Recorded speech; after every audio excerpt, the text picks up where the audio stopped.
Spider-Man and his amazing friends, Iceman and Firestar.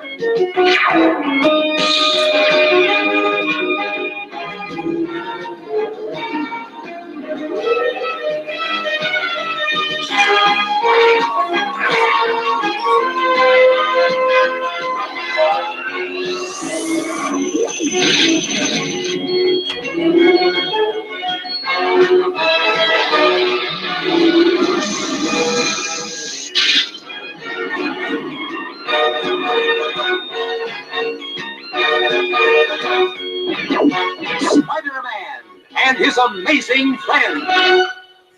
Hello to all my amazing friends. Welcome to the stream. Well, that theme comes from Spider-Man and his amazing friends. It's a cartoon that aired in the early 80s. I was trying to think of the exact years, but early 80s. So it aired in the early 80s, and it was about Spider-Man and his best friend Iceman, and the created character for that show, in fact, Firestar. And they were just, buddies, and they had this whole cool living room thing. So when Peter goes into the living room, he'd pull the trophy to the front, and everything would flip over, and it would become this sophisticated computer lab, their base of operations from which they would solve their crimes. It was a great cartoon. I mean, I'm biased, but it was a great cartoon. I grew up watching that cartoon, and that is the origin of my love for Spider-Man. So here I am outing myself also in terms of age, but also in terms of I am a diehard Spider-Man fan, and I can prove it. Maybe I'll do that sometime. But Spider-Man is the bomb. Spider-Man is the shit. Spider-Man is the best superhero. And if you don't agree, you're just wrong. You're just wrong. Spider-Man is the only thing you need to be worried about. If all other superheroes, they can go to hell. They can go to hell. Spider-Man is all you need. So I want to tell you a story. I grew up, Saturday morning cartoons are still a thing. Are they still a thing? I'm not sure. And watching Spider-Man and his amazing friends. So I'm already kind of primed. Like the pump is already primed. 1984, 85, 86. It would be 86. Started to get turned on to comic books. So mom would go shopping at Kroger. And back then, they still had the rotating racks, the spinny racks at Kroger. Something that needs to come back. Something that, oh God, I could go off on this tangent.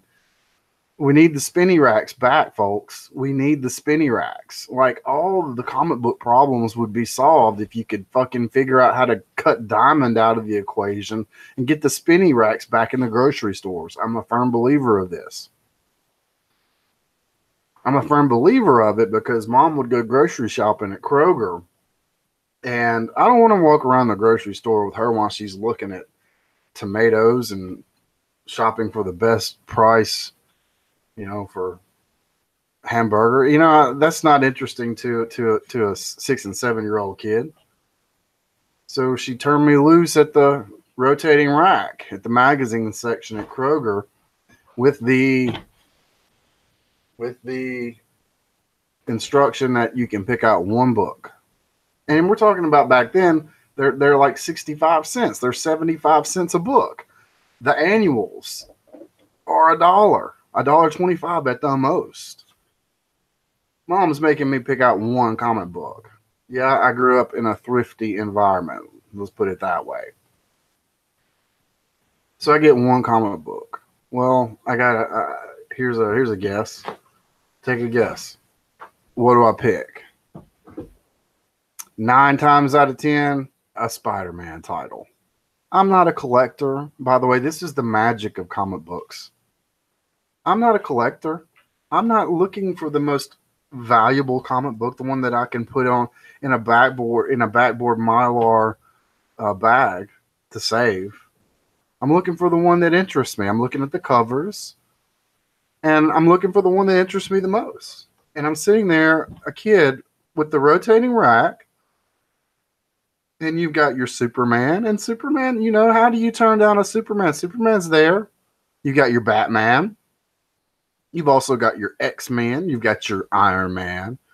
You've got all the, you know, miscellaneous other titles. And you've got your 3 or 4 Spider-Man titles that were published at the time.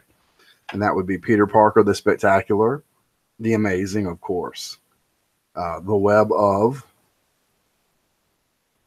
Well, invariably, I would pick one of those Spider titles. I could pick one.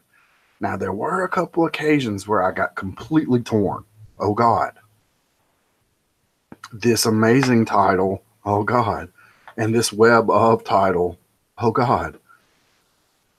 How do I pick? And you just reach this stalemate. I can't choose. I need God to intervene here and choose for me. Or you can maybe twist Mom's arm into forking out the extra 75 cents for the other book. It's funny to me now. Sometimes Mom would buy me 2. Sometimes 2. If I was a particularly good boy. And I was a pretty good boy most of the time. So Spider-Man was where it was at for me. I always picked the Spider-Man titles.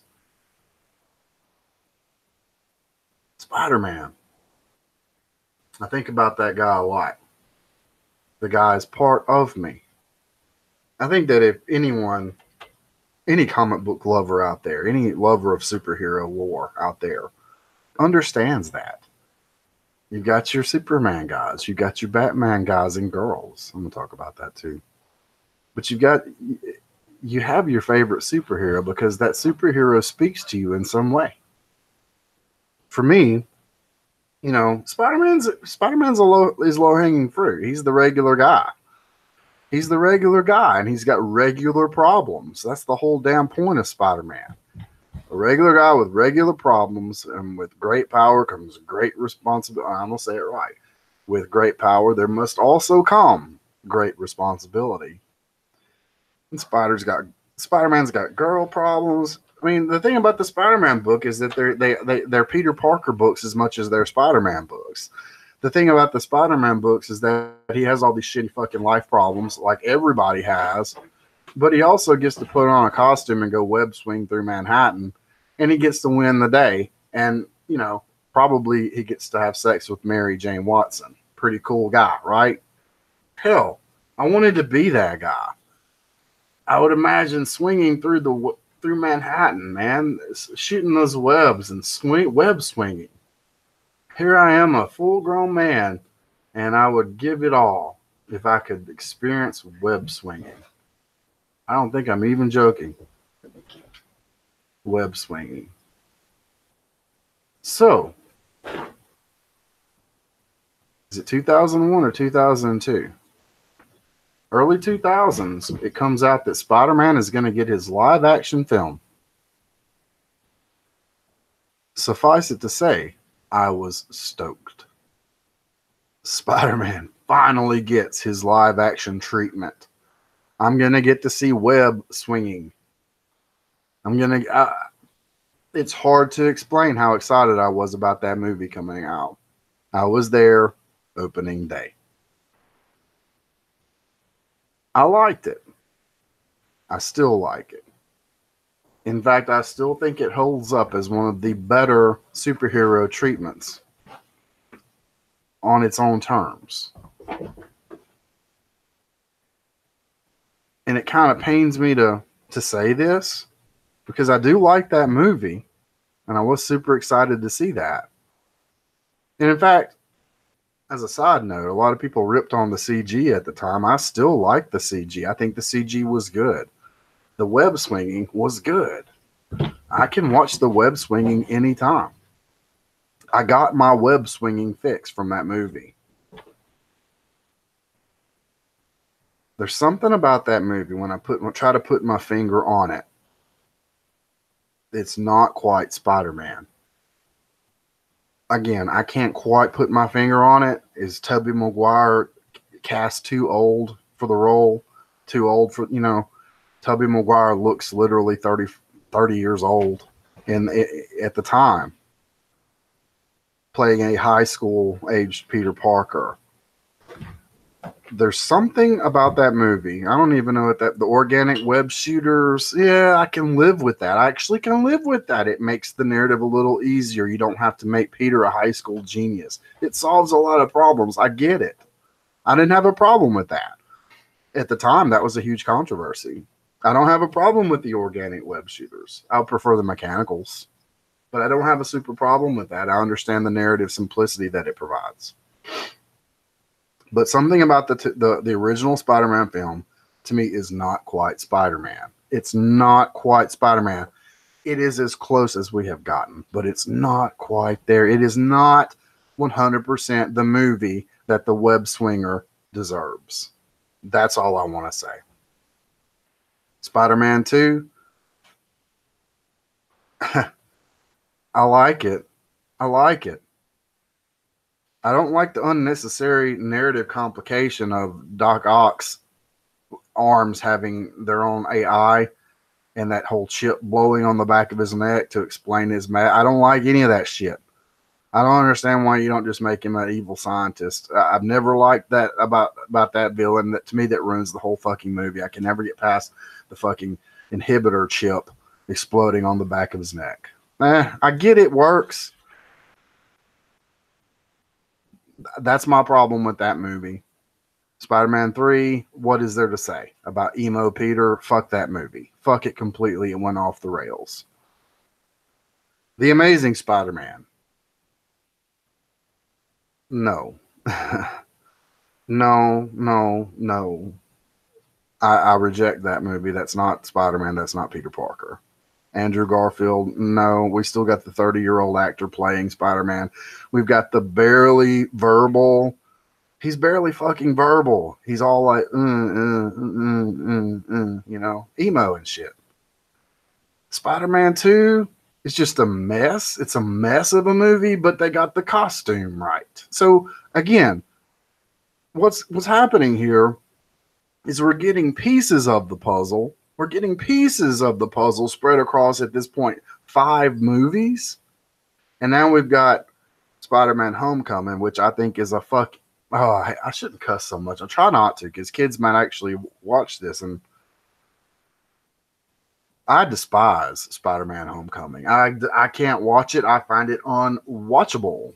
I think Zach from Diversity in Comics said it best. It's Disney Channel Spider-Man. It's Disney Channel Spider-Man. I do. I despise the Marvel Comics Universe iteration of Spider-Man. Don't look forward to the sequel. I reject it. And I'm telling you this like with complete honesty, like flat out, no holds barred. This is the truth. I reject the MCU Spider-Man. I don't think he's Spider-Man at all. He is like, what, Tony Stark's protege? Tony Stark's ward? His little bitch? No, sorry. No. The whole thing about Spider-Man in the first place was that he was a high school kid, essentially a sidekick that got the leading part, They got to be the big guy. It was the kid superhero that got to be the big guy. And now we've got a reversion to where Iron Man's Robin is Spider-Man now? No. Go to hell. I'm sorry, I shouldn't cuss. I shouldn't say awful phrases. I don't accept it. I reject the MCU Spider-Man. That surprises me because the MCU gets most things right. Maybe I'll make a video about the things that they do get right, the things that they nail, but they don't get Spider-Man right. All of that diatribe is for me to end up with this one point. Spider-Man, in my view, the greatest of all superheroes. Certainly Superman, Batman, Spider-Man. 1, 2, 3. Rank them how you will. Certainly, Spider-Man is Marvel's flagship character, number 1 in Marvel. Spider-Man is... All right. Spider-Man, here's the point, has yet to receive, in my humble view, the movie he deserves. Spider-Man, again, has yet to receive the movie he deserves. That's where Batman comes in. You were wondering, you saw the title, huh? Spider-Man versus Batman. When's he going to start talking about Batman? Well, you know what? Going back to the rotating rack. I'm a promiscuous sort of dude. I would usually get Spider-Man titles, but I could be enticed by a Batman cover. I could be enticed by a Superman cover.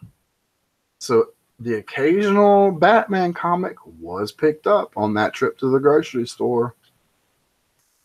I have my background with Batman as well.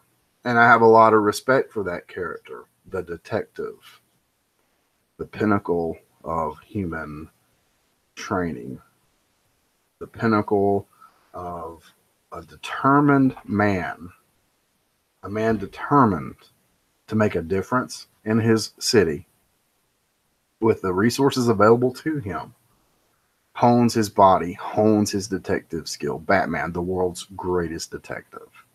Question: why have we never, not once, gotten a movie, a Batman movie, that emphasizes Batman's detective skills? There's your question. Why?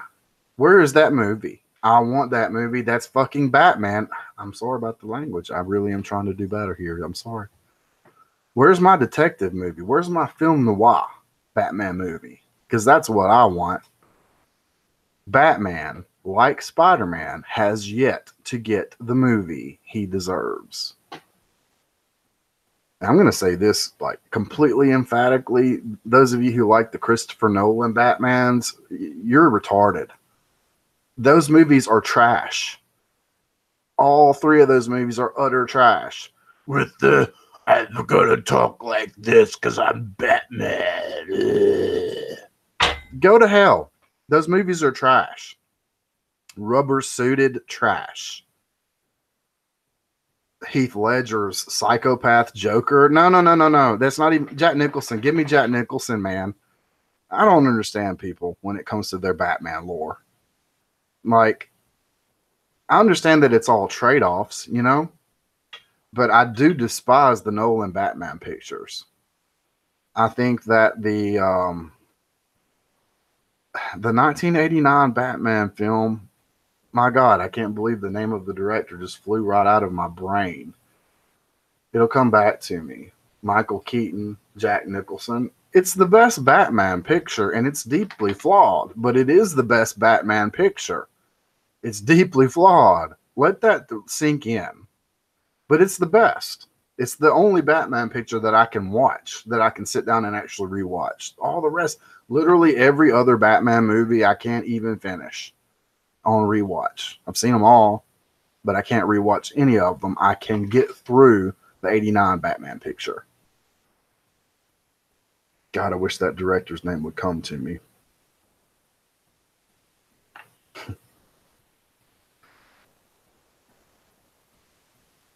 Batman has yet to get the film noir, putting him in a regular cloth outfit, emphasizing his detective skills. Batman has yet to get the movie he deserves. Superman, I think, got a good movie. He got his 1978 picture. It's Christopher Reeve is as good a Superman as you could hope for. He basically carries the movie. But Spider-Man and Batman haven't gotten the movie they deserve. It's a tragedy. It's a tragedy because I'm going to make an argument here, a side argument, that the best movie in the Marvel universe, the Marvel Cinematic Universe, is Doctor Strange. It's my favorite. I can watch that movie anytime.